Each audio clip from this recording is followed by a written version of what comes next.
Ladies and gentlemen, boys and girls, ModzvilleUSA, back with another video, and look at this. Look what I got.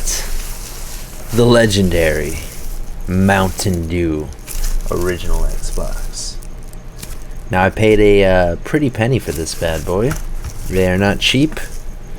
In the year of 2022, only so many of these were made, and bless the person who got themselves diabetes collecting and drinking enough Mountain Dews or whatever it took to get these back in the day, to own this, sit on it, wait for it to appreciate in money, and sell it to my dumbass. So we're gonna crack this open. Had it sitting here, plastic wrap, waiting for a day that I could chill and get to it. So the only issue, the color, there's some kind of weird discoloration going on the top shell here. I'm hoping I can you know, wash that right out. Other than that, it's a pretty damn nice shape. I have no idea what's going on there. You can really only see it in certain lighting. So you can see this line here, and it's like the green. It's like kind of darker. I don't know if that's I don't know what that's about, but other than that, it's in very good shape. I like it. It's pretty neat stuff. So what are we doing today? We are going to pimp it up. We're gonna mod it. We're gonna do what we do every day, and ModzvilleUSA, etc. So you will see this has never been opened.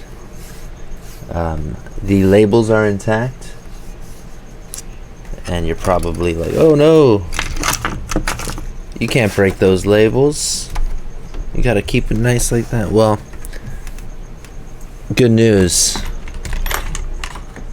It's as simple as this. We're going to set our hot air station to 100 degrees C.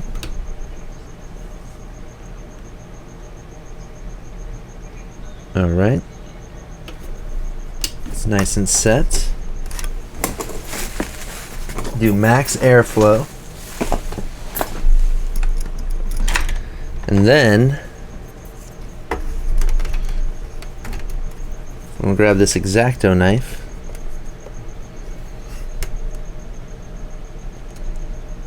And we're going to cut it.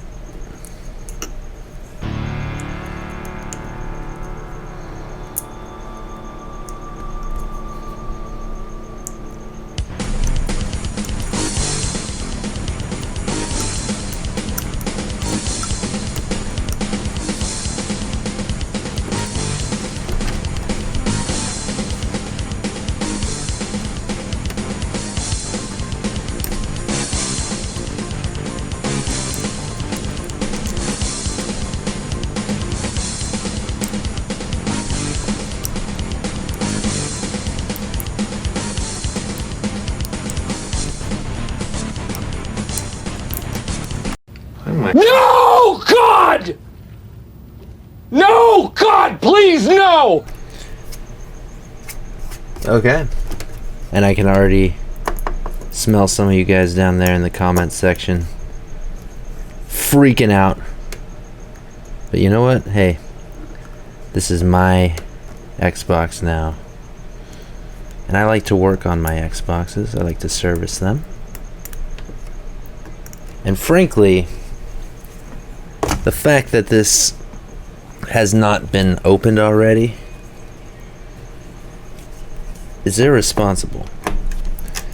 Many of you may know about the clock capacitors in the original Xbox that are guaranteed not only to fail, but to essentially explode and leave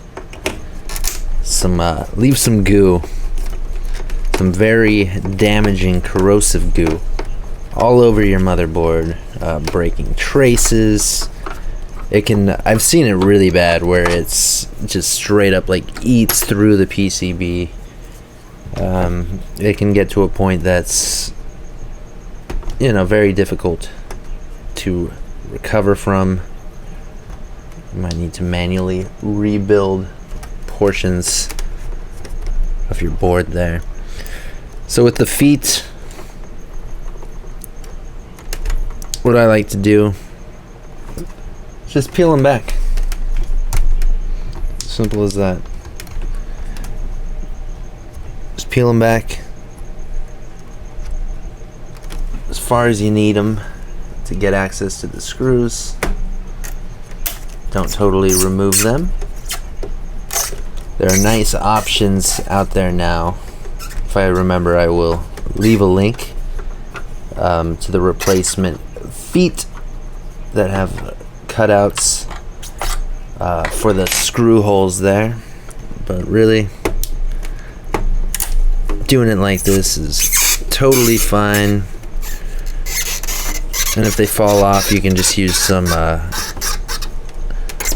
screen 3M tape, the really thin 3M double-sided tape for screen replacements, etc. That works very nicely. But I like to keep the original adhesive and just peel it back like this, so it's easier to service in the future.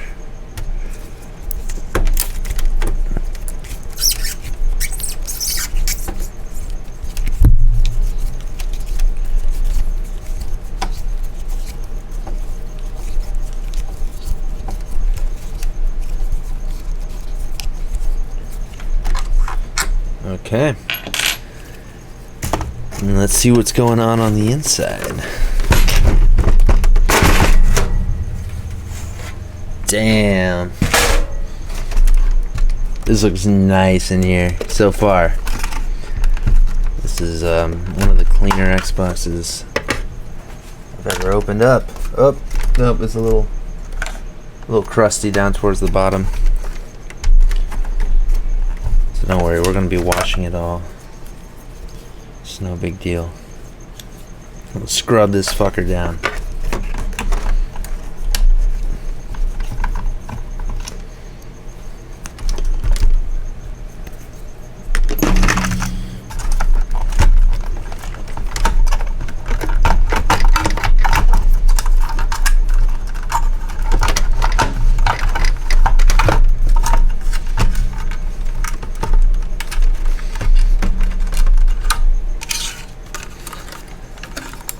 Oh, we got some bad caps, ladies and gentlemen.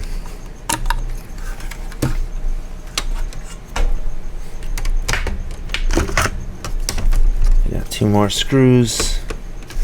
The clock cap's in decent shape, so let's get a zoom going on. Now, as you can see, these boys be leaking. Leaking pretty good. So we're going to replace those. I've got a bag of these capacitors, as these very commonly get screwy. Clock cap is this guy right here, and when these fail, you'll see corrosive liquid all over the board around them. This one doesn't seem too bad. I have a bag of replacement clock caps as well, so I'm going to replace this one. If you're working on your own, you can just go ahead and remove it. You do not need to replace it, but getting it out of there is crucial. All it does is keep the time settings saved. Once you're on a different dashboard, you won't get nagged with that screen.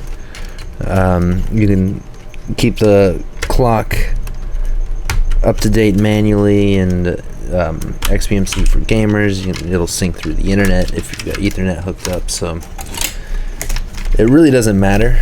on a 1.0 through 1.5, if those exist.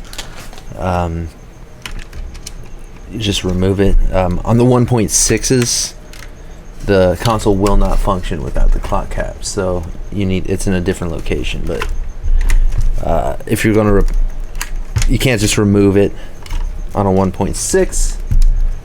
But also 1.6s don't have the caps that will blow up and ruin your board. But you know, if you're going in there, you might as well replace it. So first thing we're going to do, we're going to remove this board entirely.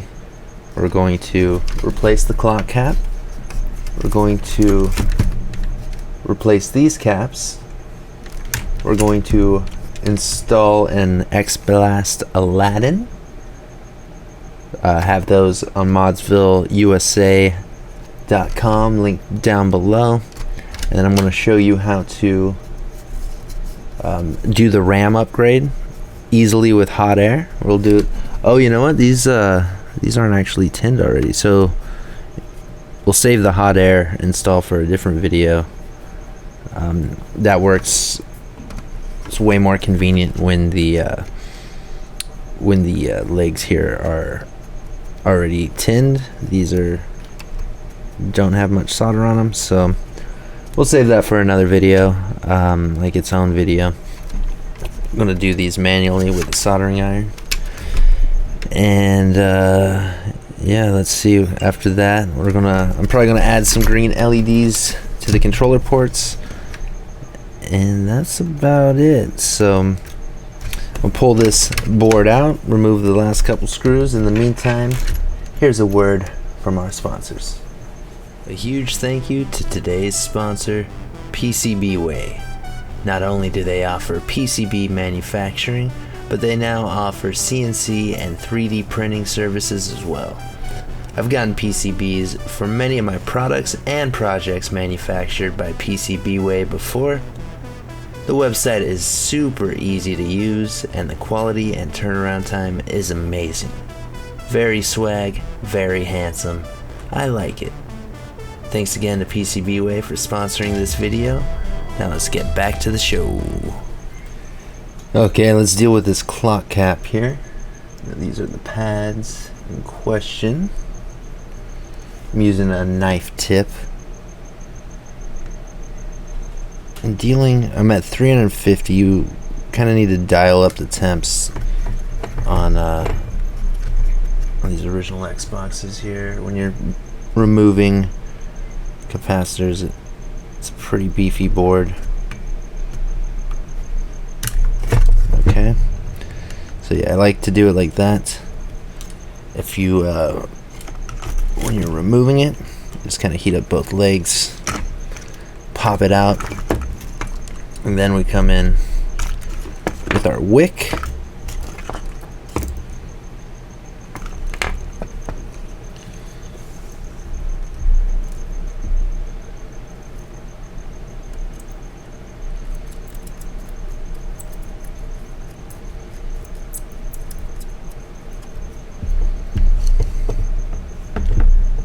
Okay,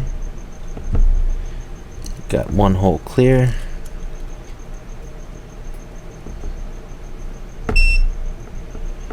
My hands are a little shaky today. I apologize. I am yacked out on pumpkin cream cold brew today. Straight yacked out. So the grounds will typically be a little bit shittier to deal with.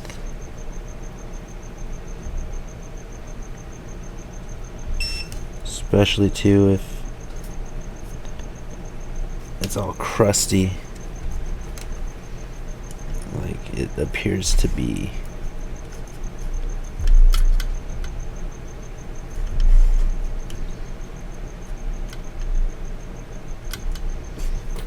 Okay. Easy peasy. Now before anything else, we're going to hit it with some IPA. 99% satisfaction guaranteed. I'm looking for my brush. Here she is. So I'm going to hit it first with the steel wire here, just to get any of that leaky bullshit off the board.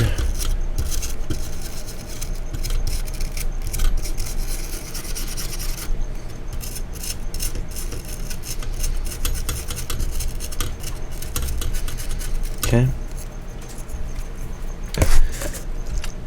A little more, and then we're going to hit it with the soft bristles here.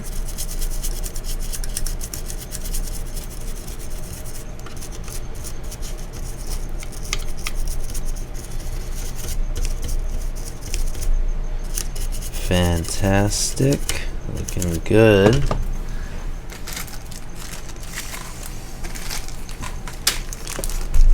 And here are my new super capacitors here. 1 farad, 2.7 volts. These are from Console 5. And when I bought these, at the time of making this video, it is cheaper to buy these from Console 5 than it is from Mouser and DigiKey, which is certainly something. So the long leg is positive. Negative also has this stripe matching up with the stripe on the board. Easy peasy. Now on the bottom side, I am bending these in.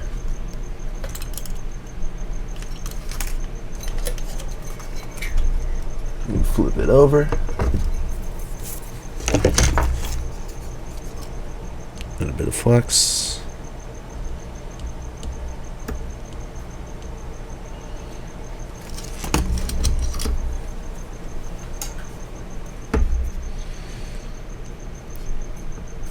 And the knife will have to get the job done.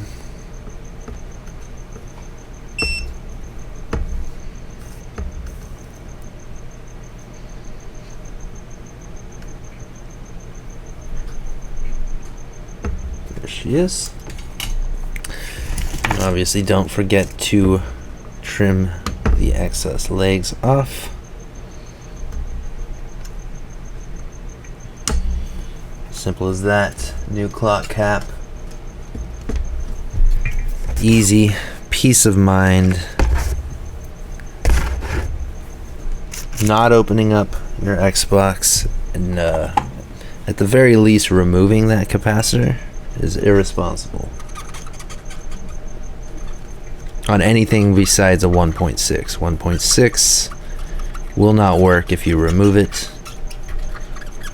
If you're using a 1.6, I have seen those clock caps go bad. They don't leak all crazy. But if you've got a bad clock cap, then you just gotta replace it.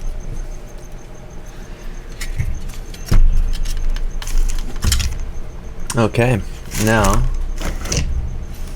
I'm going to want to deal with these guys. And this guy, you know what? We are going to do the thermal paste too, obviously, but in the meantime, I think we can handle this without taking the heatsink off. Just gotta come at an angle. So these top three here, these are 3,300 UF capacitors. The voltage is 6.3 volts. Okay, so we've got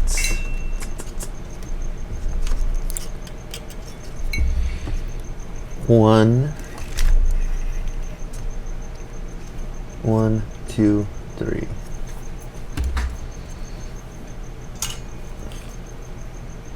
So same story here.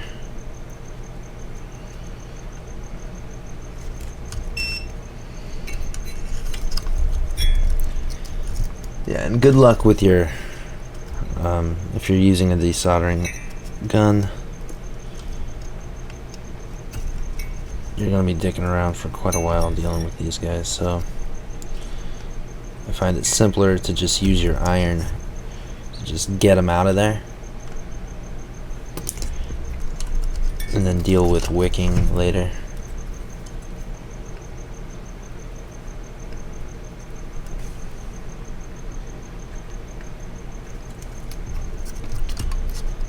And the knife comes in handy quite a bit for dealing with this kind of thing, or for like desoldering and stuff like that. You need a big tip for like wicking stuff in general, but especially on this board, on the Xbox boards. They're very thick, a lot of thick ground planes. And in case it isn't clear too, as I'm heating these up, my hand on the other side, I've got my finger on the capacitor, and I'm just kind of I heat one up, pull, this one, push, pull, push, etc. We're just heating it up, gently rocking the capacitor out of circuit there. And once they're out, we come in here with our wick.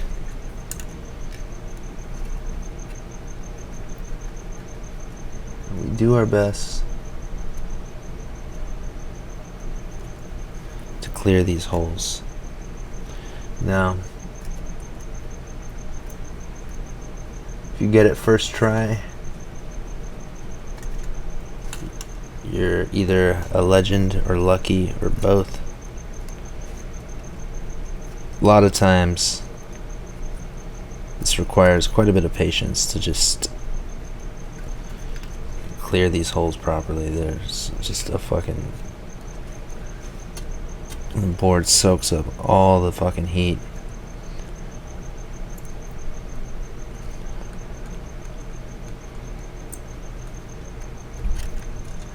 Just kind of rock the iron over the pad. Try to get that wick to soak this shit up, but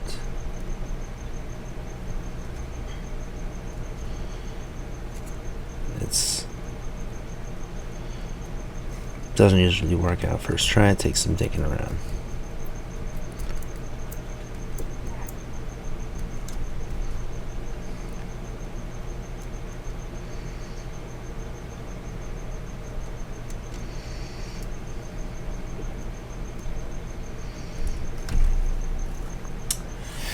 And you know what? I'm gonna try something a bit experimental here. Got this low melt solder. Now this works wonders on many things when it comes to removing chips that require a lot of heat, etc. So here's what I'm gonna do. Let's see how this works. We're gonna add low melt to both sides here. We're gonna add it to all these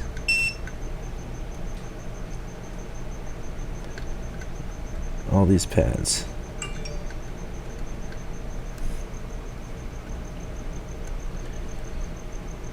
You never want to solder with low melt to connect your joints, etc. But it is quite magical for desoldering. It stays molten significantly longer than traditional solder. It's really the whole point of it. So we'll go ahead and add it to both sides and we'll see what happens.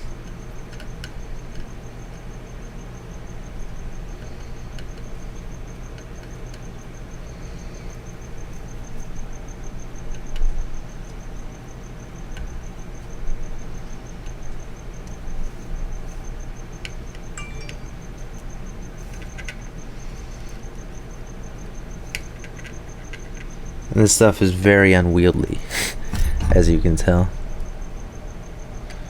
It is not a kind of has a mind of its own if you're using it without flux like I currently am. So we got the low melt on. We'll flux it up.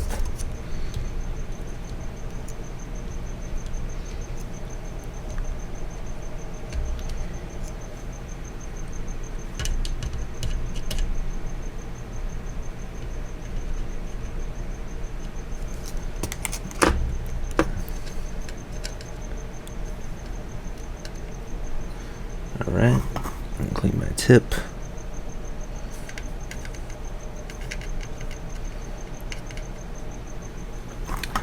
Fantastic.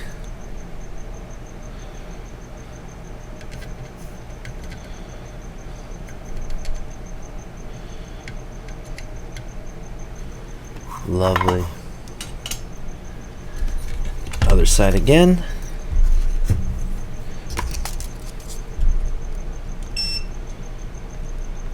I have a good feeling about this. We'll see how this works. Literally never tried it. I gotta get out of the habit of like just going experimental. As soon as I go to shoot a video, I start fucking trying things I've never tried. But whatever. We shall learn together. Let's see. Just cut the mustard. Can't imagine it couldn't really hurt.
And there we go. Just be patient with it. As you can see the blue mat peeking through from each of those holes. Now we're going to dispose of these and replace them with ones that aren't bulging and leaking. Now if you have caps like this, or if you've got an original Xbox that has no power, one of the first things to check is those capacitors. Apparently this one is working, but it's working on the skin of its teeth there with those capacitors like that. 1.6 is very common. If you've got a 1.6 that's no power, those caps are most likely the issue. On 1.0s you should also check the where the power plug plugs in on the PSU. those joints get cold and will cause no power, and you always want to reflow those on the power supplies of early revisions, 1.0s, 1.1s, etc. Okay, so I'm going to find my bag of capacitors and we'll pop some new ones in.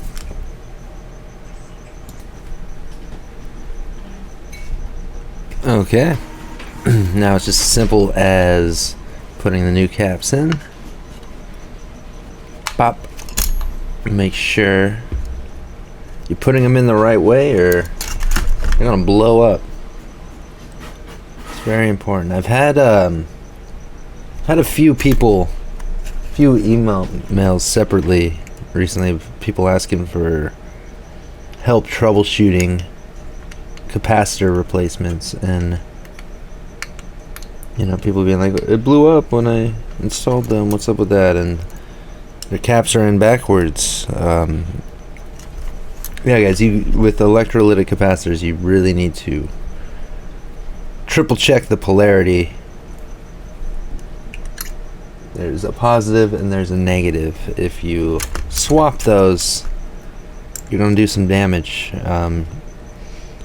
And it happens to the best of us on accident, but yeah, if you're just willy-nilly, as I put that one in backwards, if you're just willy-nilly just rolling the dice, 50-50 shot,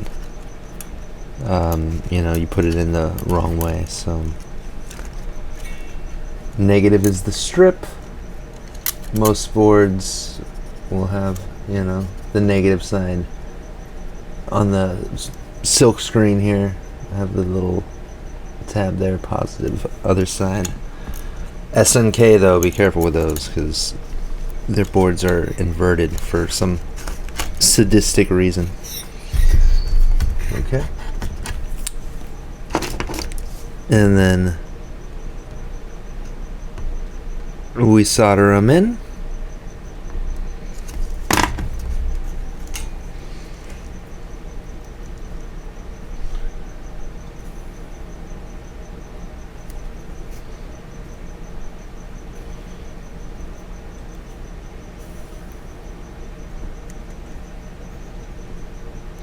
I got this premium hand piece here from my Kistcher iron, and I'm honestly not liking it.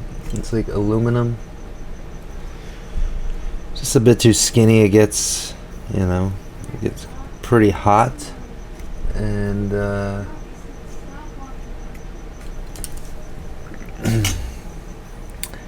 yeah, it gets a little hot. And it doesn't like putting itself to sleep. I don't know what's up with that. So we're gonna trim.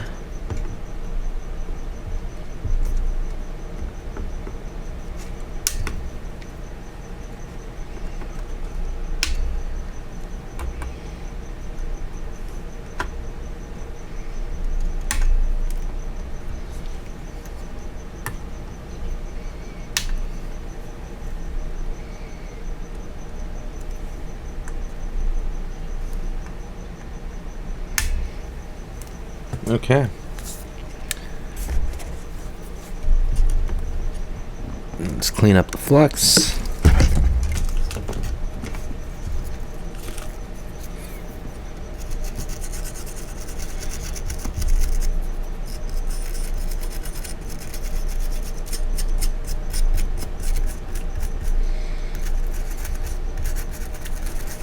I'm going with the abrasive end here first.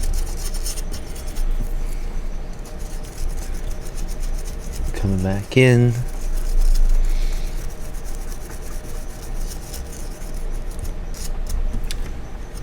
And we're going to use paper towel or something in a bit. Do a better job. Expose some traces here a little bit. Likely from the wick. But it looks fine to me. Now, I'm going to install a Modchip. We're going to be going to Cerbios on this one. I like the Xblast Modchip one because it's going to help us with our RAM upgrade. It makes that much easier. So yeah, and two, it's got Xblast OS, which is a really nice recovery tool. It boots into that before it boots into the flash. So if you've got a bad flash, something goes wrong, you flash the wrong BIOS, etc., it's super easy to remedy. Or if you're doing a TSOP or something like that, you can get yourself into a real pickle with a bad flash, and it becomes a bit of a headache to deal with. So I like the Modchip no matter what, you know, to each their own. Some people really prefer to TSOP. That's totally cool. So okay, so I'm going to be getting high off my own supply. This is Xblast Aladdin, ModzvilleUSA.com, linked below. I got these. It comes with the pin header, standard pin header, but I'm not going to use that. Now, what I like to do for my personal consoles is I take these pin headers, just get it's like $5 for a bag of these fuckers on Amazon. Use them for all sorts of things, but also for Xbox. You can do it. It's not 2 rows, but it's totally fine. And the only reason I do mine like this, okay, 7, sorry, is that right?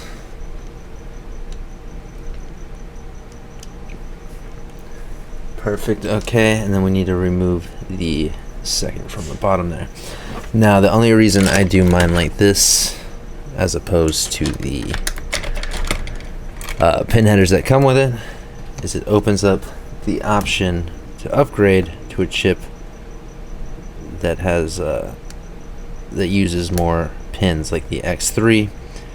Even the Xenium uses one more row than standard. So yeah, this is just kind of future-proofing in the event that I want a different mod chip in the future besides the Xblast. Xblast is a fine chip, but there are, you know, there are better options out there. It really depends on what you're doing. The X3 is just kind of for bragging rights. You know, it's the cream of the crop. It's just kind of, at the end of the day, it's just kind of a little nicer, a little fancier, but you're not getting much more functionality out of it. There we go. What a pain in the ass that was. Okay.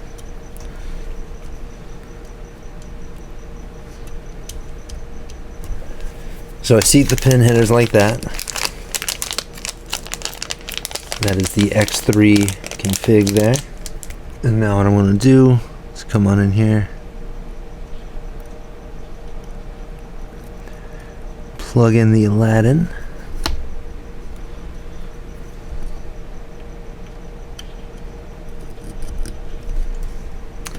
Voila.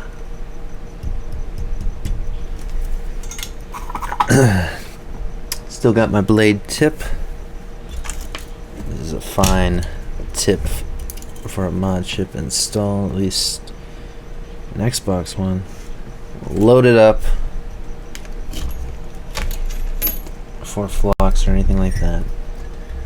And with my hand, I'm just holding the mod chip in place. I think it's very important if you're going to do these 2 separate rows, and it's locked in just like that. If you're going to do the 2 separate rows, I do this every time I do a Modchip install. Yeah, some people like, I've seen a lot of people like doing, they use tape to tape in the pin headers. I just use the Modchip and then lock in. Once you lock in one of the pins here, you're free to solder. Just, you know, you don't want to heat up that single pin that's holding it together first. But yeah, I like doing it like this.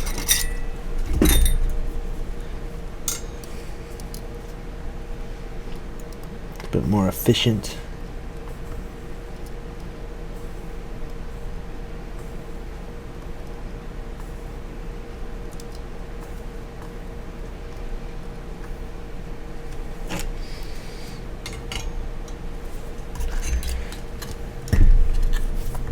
Now,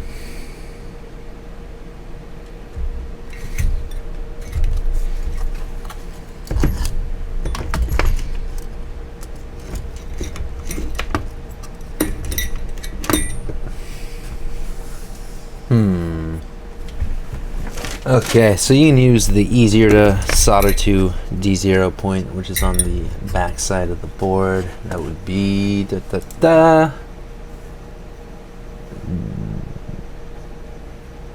these guys here. Just tie that to ground if you want to. If you're not going to use retail NAND, which I'm not, but I'm just going to go ahead. Wire D0 to the chip. Just fuck it. We're going to use these guys here. This guy. We're just scraping away a bit of the solder mask here.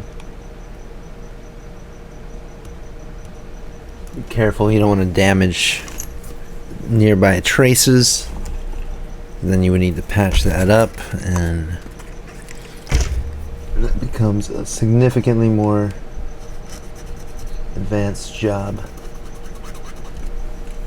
Totally doable, but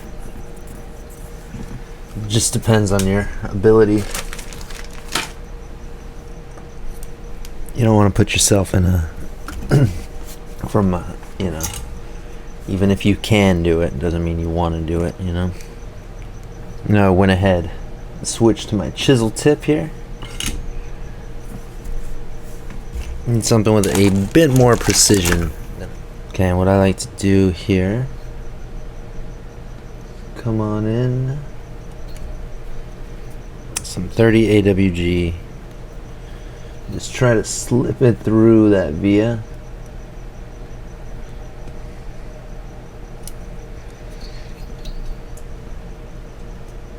And bend it away from the other vias so you don't end up bridging them. Okay.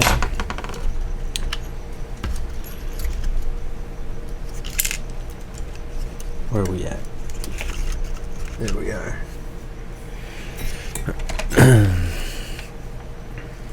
Okay. The fuck is that?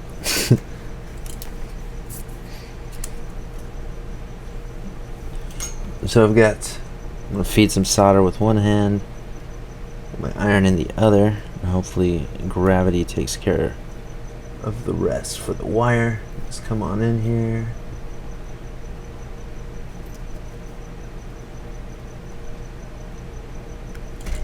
Alright. Nice and fed. It's a nice meaty joint.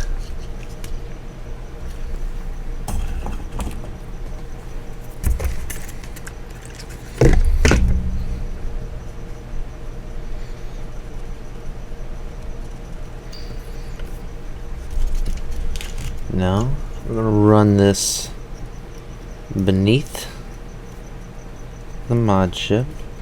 The capacitors are super tight on 1.3s, and with the Modchip here, it's like it's like right up on it. So we're routing the wire, and we'll give it a little bit of breathing room too. Doesn't need to be super taut. This will be totally fine like this.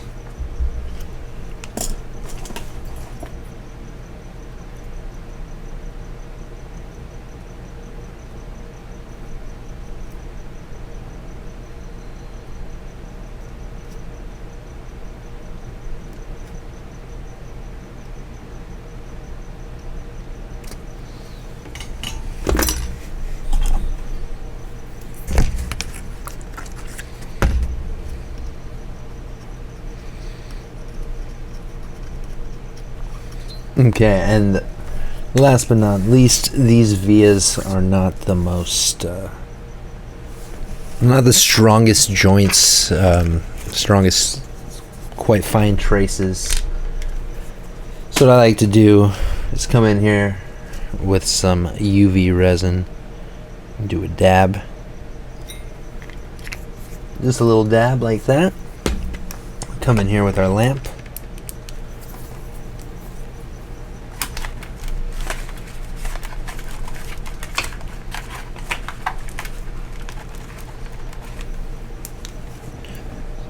Hit it with the lamp, cure that resin. Now if we ever need to remove it, you just hit it with 100 Celsius and it'll soften right up. You can just move it over. So it's very, it's not the most secure shit ever, but it's super easy to remove. And it's just a little bit of extra strength, just so if this wire gets tugged, we don't rip this trace right up off the board. It can happen, and we like to protect against such foolishness, you know, something dumb happening. So give it another 30 seconds. It's totally secure now. So we have in the new clock cap, Xblast Aladdin Modchip installed. We got a loose wire chilling on the board. 3 brand new capacitors, replacing those bulging bullshit ones we had here. Overall, this board is in pretty damn good shape. So yeah, I want to hook everything up and make sure that it's booting to Xblast before we move on. Well, alright, ladies and gentlemen, she lives. You might notice the wiring's a bit different here. So when I booted it up, it was just solid green light. I've seen that happen before. Sometimes with these Aladdin mod chips, you just get a wonky D0. So all I did, you can just totally just wire D0 to ground instead of to the mod chip, and that totally rectifies that. I believe the only downside when you wire it to ground is no retail, like booting from the retail BIOS, which is not something I'm ever going to be doing anyway. So D0 is acting wonky, so fuck it. Just wired it D0 to ground instead of D0 to the D0 point on the mod chip. There's a second point on the other side that I could have tried. D0 right there. But I don't give a shit. I just wired it straight to ground. So that is what's different there. Everything's working, all gravy. All is well. Now let's install the RAM upgrade. Now I know some of you who follow me on Twitter and stuff were probably excited for the hot air installs, but it's way less viable on ones like this. As you can see, there's no bumps to it. So when you have the solder on the empty RAM slots already, typically there's a healthy amount, but on here it is not tinned up. So for hot air, we would need to tin each one of these pins, make sure there's no bridges, etc. So since it's just nice and flush and ready for us, we're not going to need to wick it. So I'm just going to install these manually. We're going to do them one at a time, test, one at a time, test, etc. And again, that's what's rad about Xblast, is if you had a like say you had no mod chip, if you installed one RAM chip, your console would not boot up. It would frag. So you would need either the stock 64 megabytes of RAM, or you would need the full 128 installed perfectly before it would boot. With Xblast, you can install one chip, and if your console boots up, you'll likely installed it properly. If it frags out or does anything else, something is wonky with your install, so troubleshoot it before you install the next one. That's what I like about this. So you can install your RAM, one chip, test it, next chip, test it, so you don't need to guess which chip there's an issue with. Ladies and gentlemen, this is ModzvilleUSA here, and we're just doing a crazy fast time lapse on the first two RAM chips I did. This video is plenty long already. If you want a full guide just going over doing the RAM upgrade, I will have that linked below and in the card top right now, for doing it manually, wicking the pads and installing them with a soldering iron. In the future, very soon, I'm going to have a video going over how to do this with hot air when it's pre-tinned, which is most of the time. This is kind of a rare occurrence where the pads are not tinned at all. But by the fourth RAM chip, I kind of found the optimal strategy that I like for doing these now, using a combination of soldering first and then hot air. And it's the most difficult RAM chip to install, so we're just going to go straight to that one. I'll show you that one RAM chip. It's the hardest one, and it's a combination of hand soldering it and using hot air to touch it up. Alright, I'm down to my final RAM chip here, and this is the trickiest of the four, and I've got it dialed in now for how I like dealing with the ones that aren't pre-tinned. This is the last one, and we're using a combination of sort of manual soldering and hot air. So that looks pretty damn nice. Hopefully it stays intact. Moving it around, and I mean, I could have done it like that, but I prefer to lock it in on the side going long ways. So I'm kind of just pressing the legs down. Okay. Switcheroo.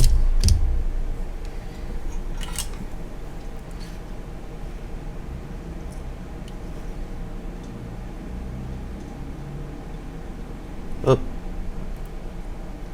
it's too far. There we go.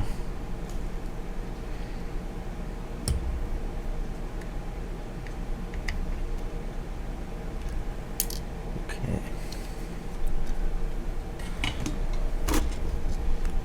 The hell was that? All right, so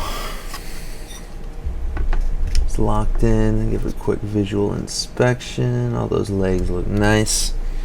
So with the first chip, I went straight into drag soldering. We're not going to do much of that. We're going to do the old press and swipe. That's working out much nicer. So we've got flux under the chip, flux above the chip, whole lot of flux. That's pretty much all of it that we're going to be using, except for maybe dealing with bridges and stuff. So get the chisel tip going flat. So we're just kind of press the feet, swipe, press and swipe, going over pretty much 2 pins at a time, going over the same ones twice, just press and swipe.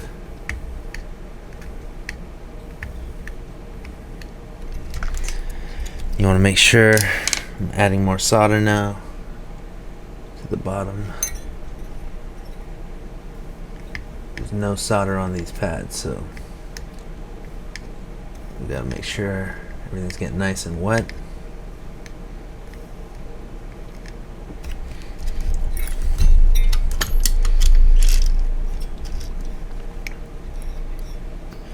It's a little awkward with the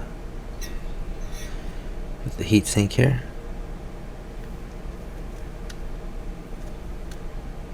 Bit of an awkward angle, especially dealing with the camera too, but whatever.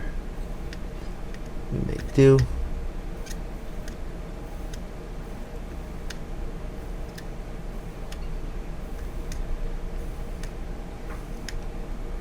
Let's make sure you're feeling the end of those pins there, that you're pressing them down onto the pads.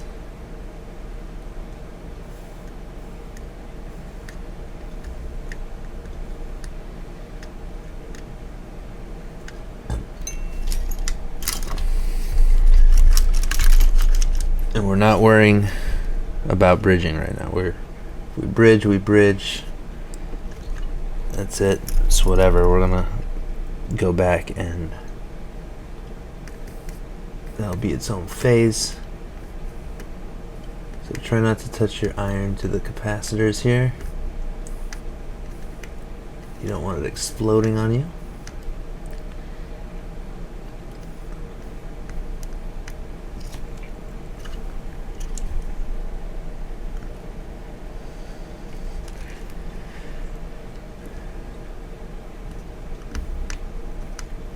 My least favorite,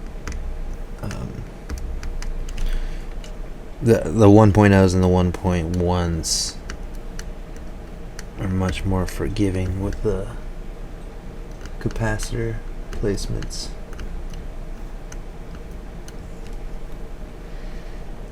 And then down here it gets real bad.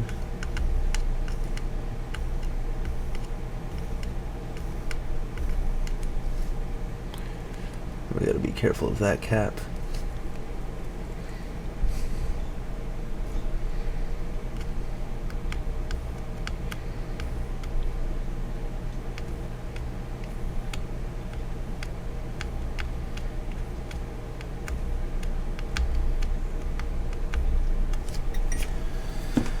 Okay. Now, phase 2. We look for the bridging, which there's going to be quite a bit.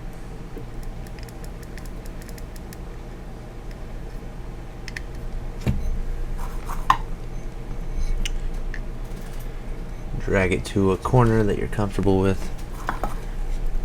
One of the corners that has more room.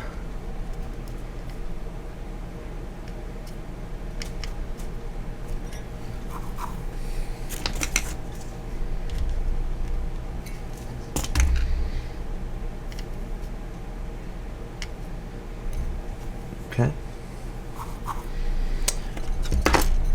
And then gotta do the old vertical drag.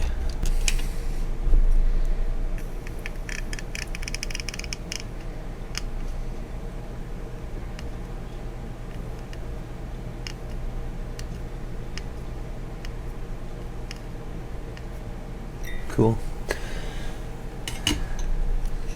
Alright, and we'll do one more final bridge inspection after we do hot air. But this one, I wanted to make sure I filmed it. We're gonna get some Captain tape here. It's a lot of stuff we need to protect. We've got the plastic connector, but most importantly, for our own safety, is the electrolytic capacitors, which can explode if you target too much heat on them. I've had that happen. I do not use hot air ever to remove capacitors because it's fucking dangerous. I don't recommend it. I've had that happen with removing surface mount capacitors from a Turbo Express with crusty caps and too much heat. It's taking too long to get the solder molten and the caps just blew up. Popped right in my face. No fun. Okay, so again, 330 max airflow. And I'm just going to go back over all these joints just to make the solder more uniform here.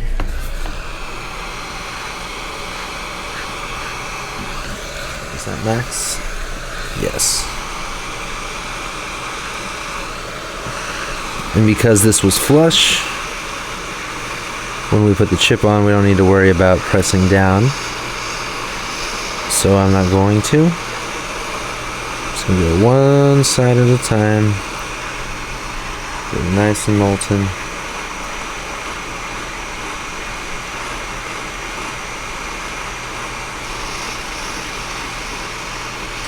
And point it away from those caps. Oh. It was out of focus like the whole time. Okay, that looks pretty nice. So I'm gonna let it chill about a minute. Remove the Captain tape. Manually inspect with my eyes and deal with any bridging I might find. Looking on the screen, not seeing anything that's too bridgy, so we'll get this cleaned up and we're gonna test. Well, alright, ladies and gentlemen, it is up and running. As you can see in the top right there, it says RAM 128, so we should be good. If we go here into tools, which is 128 RAM test, and just real quick, I've never seen, so it'll say 64 megabytes until you have all 4 installed, and if it says 128, I've never seen this fail, but this could be jinxing it, so let's give it a shot.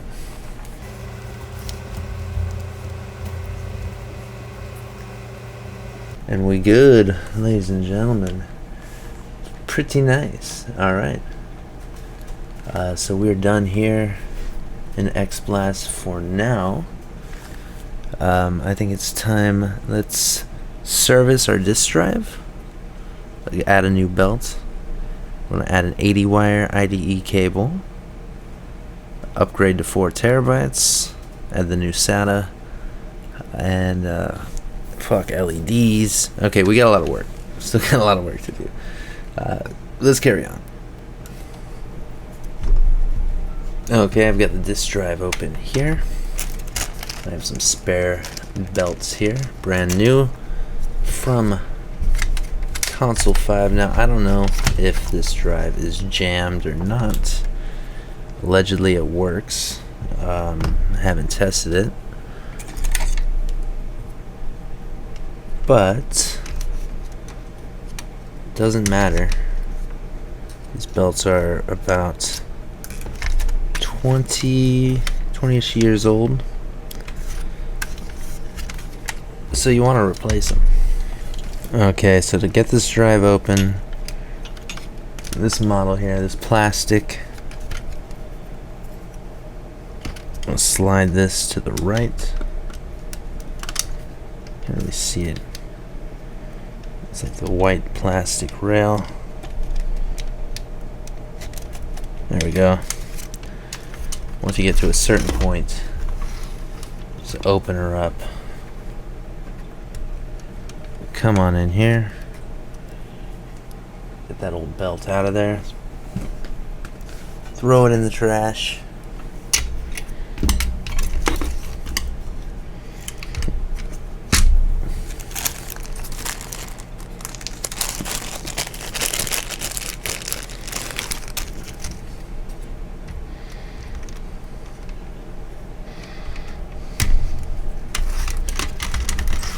New belt's on.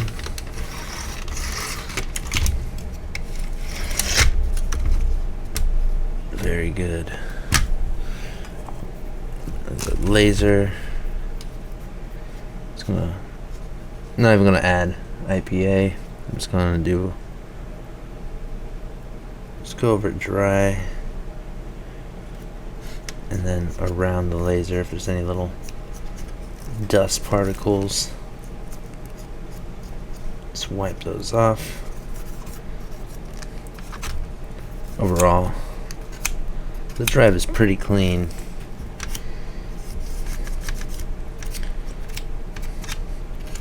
Let's get rid of some of the grime in here. So, on to the LED controller port LED mods. Some people like to mount them on the bottom. I kind of like them up top. It's much more subtle this way. And yeah, I just kind of like it like this. You can only really see it from the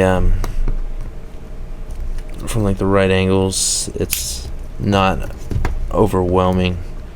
Super mellow LED mod. And I've got green. Got these on Amazon. I like these a lot. They're the pre-wired ones. You know, it's a bit.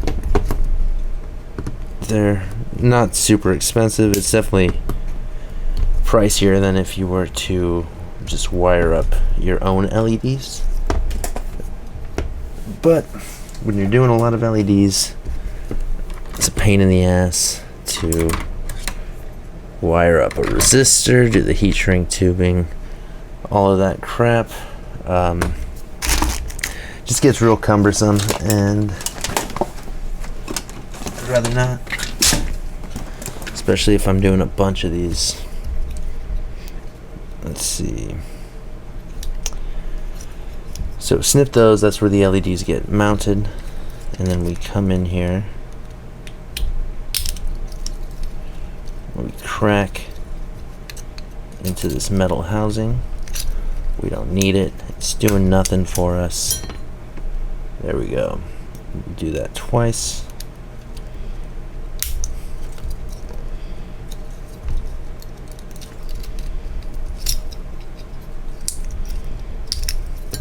Okay. Easy peasy.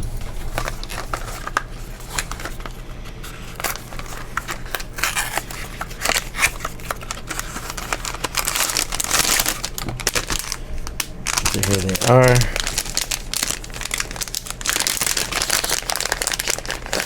So now we'll cut them to length, just about there.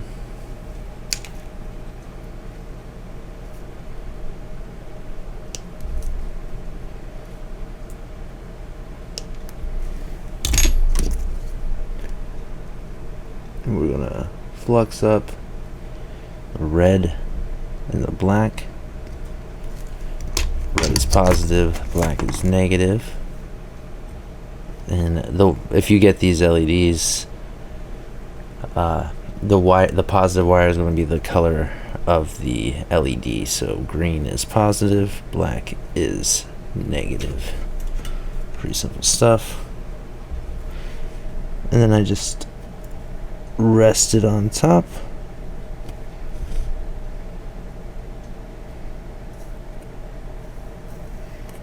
Just press it down. Easy.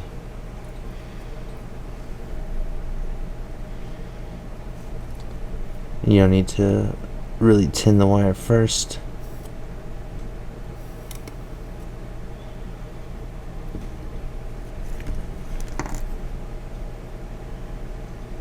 Easy peasy.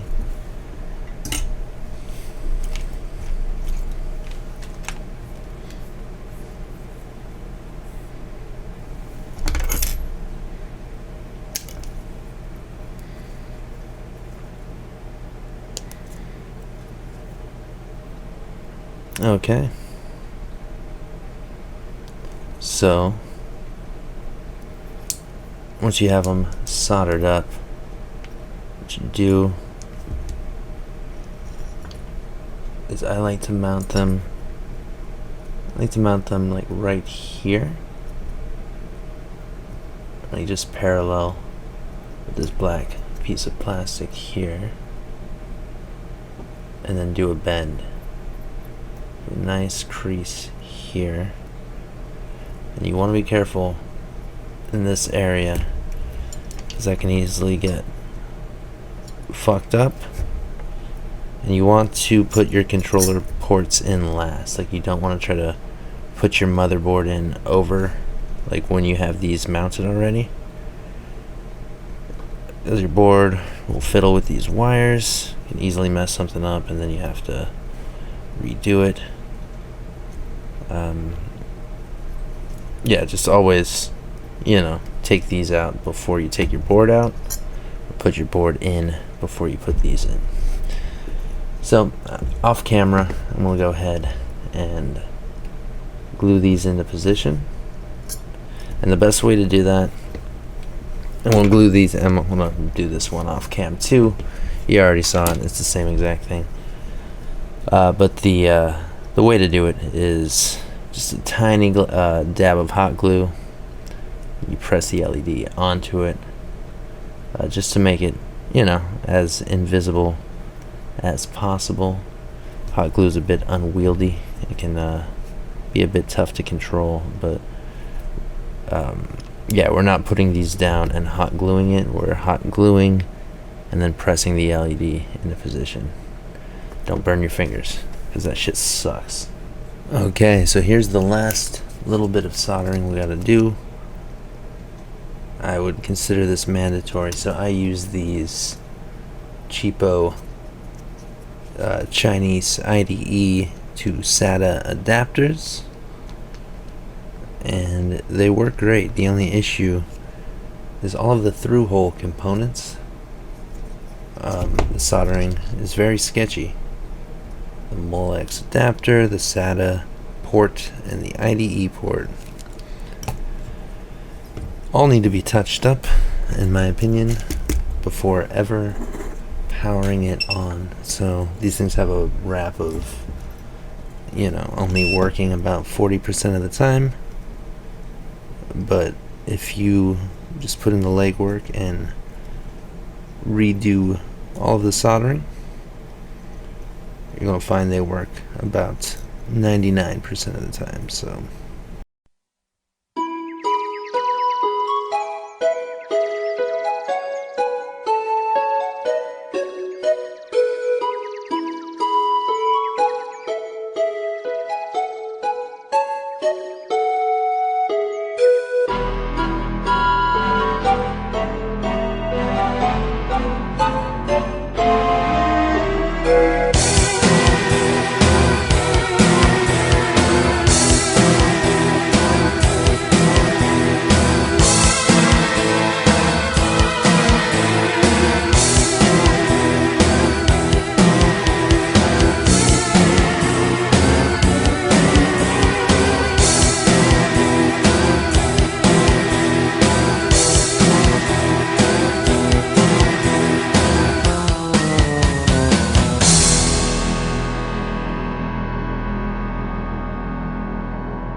okay, just real quick, go over the thermal paste here.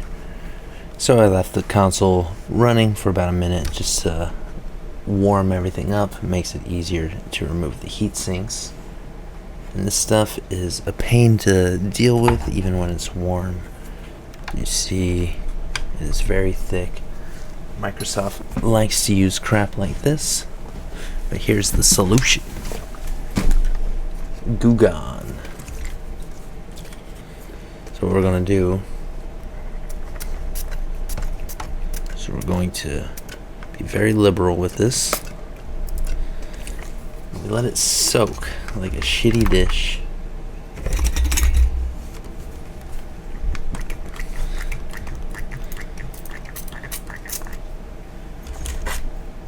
And this guy too.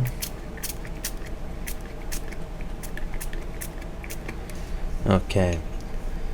So just leave it on here. I'm gonna do something else for, I don't know, about 20 minutes or so. Just let it break down a little bit. And then once that's done, you come in here, you hit it with some trusty 99. And I like using a coffee filter to wipe all this up. It's a nice material for dealing with this. Yeah, it's not unlike a paper towel. It's not gonna, you're not gonna leave little scraps or whatever. So I like a coffee filter. If not, paper towel is fine. Just get this as spick and span as you can, and yeah, add new thermal paste. Obviously, I like MX4, and I'll see you when that's done. Alright, so we're going to apply thermal paste in an X form here,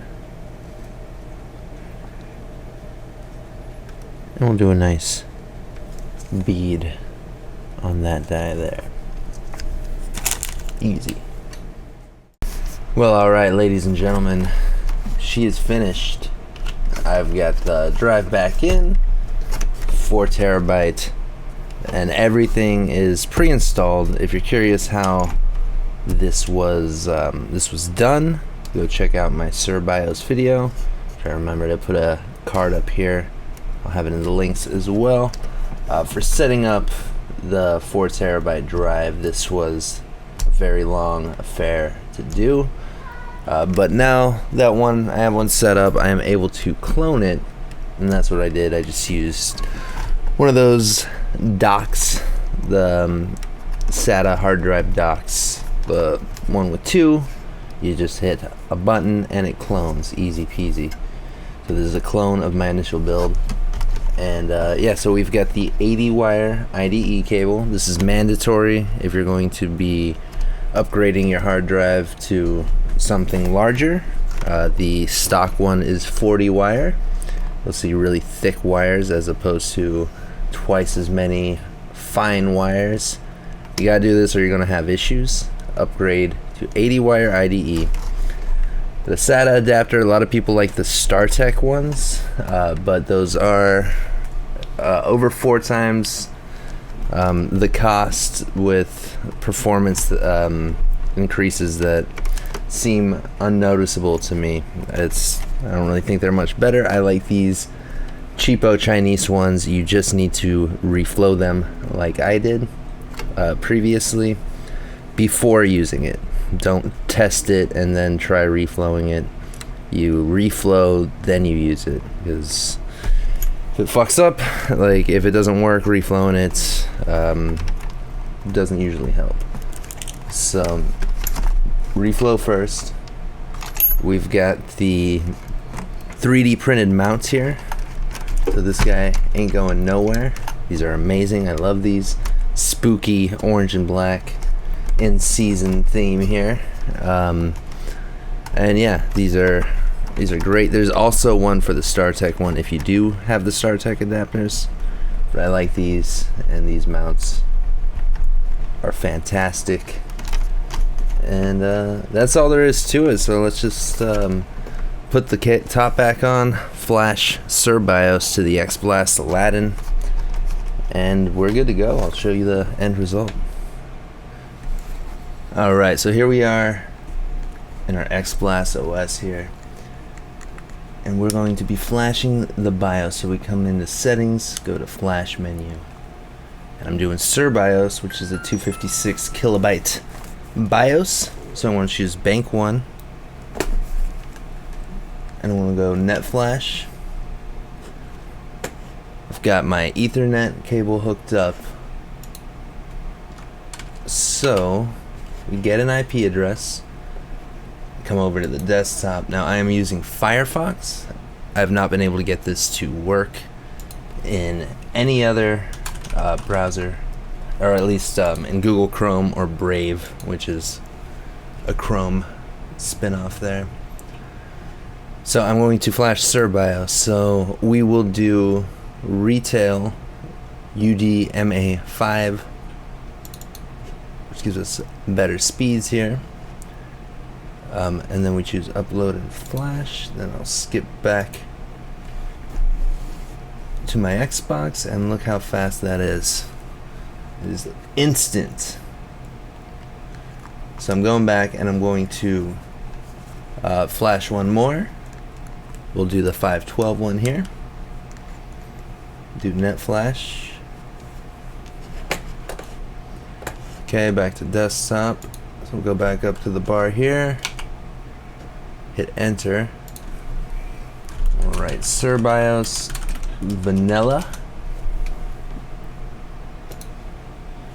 Choose browse and do just the regular retail.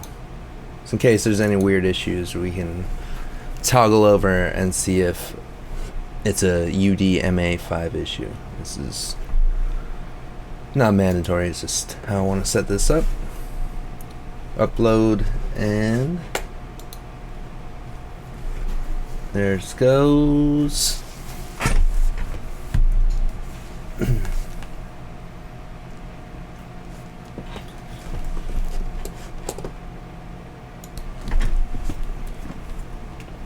Alright, now back on the main screen here, you'll see we have Cerbios vanilla and Cerbios. So this is going to be my default one here. And just real quick, with the 512 kilobyte one, you can flash a 256 to a 512, that's no problem. Obviously you can't flash a 512 to a 256 if it's not large enough, but you can flash a smaller BIOS file, no problem. It's smaller than the bank there. So we got two different BIOS banks, all via software, no toggle switches or anything. I like it. And then we just come in here to Xblast settings, turn on quick boot, change power button to 256, so when we turn on the console it's going to boot straight into Cerbios. And then if we want to get back into Xblast OS, we can hit the eject button. Very nice, easy to recover if you have a shitty bioflash, etc. And there's other tools too for might as well, while we're in here, just save the EEPROM to the Modchip and back that up. What else we got? We got some scripts here, etc. Yeah, very nice. I like having either an Xblast or an OpenXenium, both for different reasons. I really only choose the OpenXenium if I want to mount LCD, because the Xblast Aladdin does not have that option. But other than that, I think Xblast is a much better front end for a Modchip than OpenXenium, in my opinion. I like it more. It's got more options with the RAM testing, etc. So yeah, let's just boot up Cerbios from here.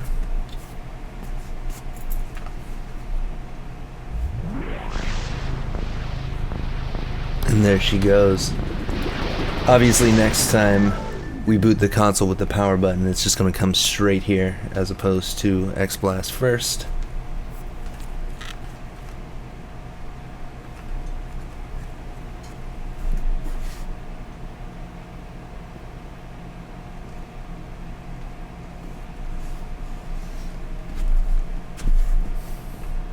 And this is my build. It's obviously in 4x3 because that's how my Tink 5X is currently set up.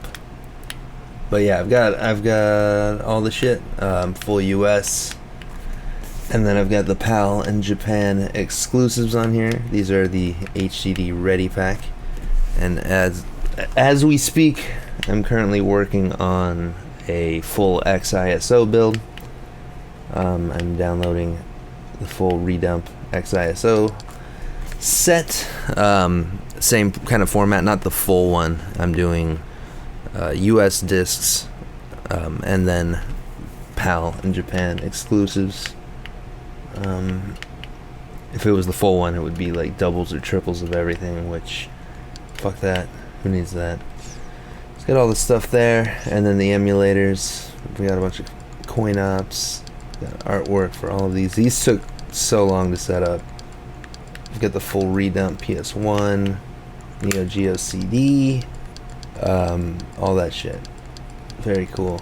And then a bit of homebrew here. Some of the hits, got the Half-Life, etc. Yeah, dudes. Got a bunch of crap. And that's the build. I know this is probably a long one. I've got about 2 hours worth of footage. We'll see how much I'm able to cut that down in the end. But I thought it'd be fun to do like a full start to finish setting up an Xbox. I haven't done that before. I've done more like targeted videos. This is one where I go over everything, and what better way to do it than a dope ass Mountain Dew holy grail of Xboxes. I've wanted one of these for maybe, I don't know, good at least 5 years. I didn't even know about it until I saw it in those official Duck Studios videos, like playing Halo and Taco Bell before I get kicked out. And I was like, what is that? I need it. And I looked it up, and I was like, $500. It's only gone up and up and up since I've wanted one. So yeah, I pulled the trigger, got myself a Dew box, and no regrets. Anyways, thanks for watching, ladies and gentlemen. ModzvilleUSA signing out.